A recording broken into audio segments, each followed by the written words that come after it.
Blender. Blender is an open source 3D graphics software, which is a fancy way to say you can make funny objects and animate in there, and so much more. Fun fact, it also used to be a game engine. The Blender's light magenta.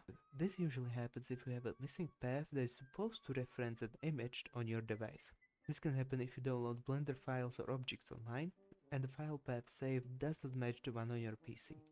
Easiest fix is locating the textures that came along with the downloads and adding a new file path.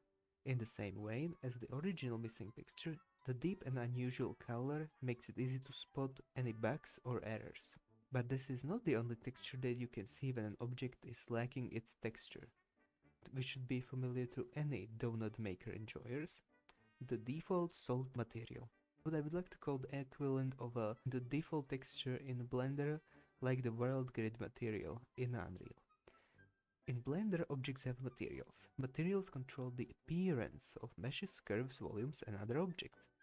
They define the substance that the object is made of, its color and texture, and how light interacts with it. This is the default color assigned to objects, light to mid-tone gray, appearing on objects having no material assigned in Blender. It's sort of an invisible material.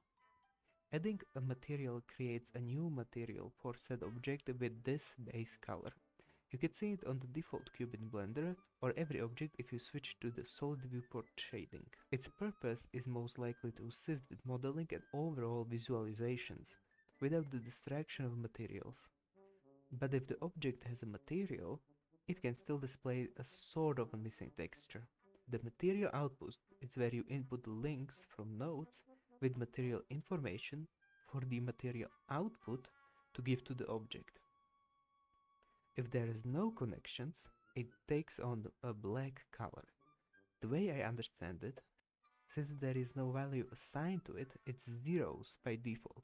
That's why the result would be pitch black, as the color black is represented by a hex code 000000, and in RGB it consists of 0% on red, green and blue. Furthermore, we see the same result by plugging a black color into the material output.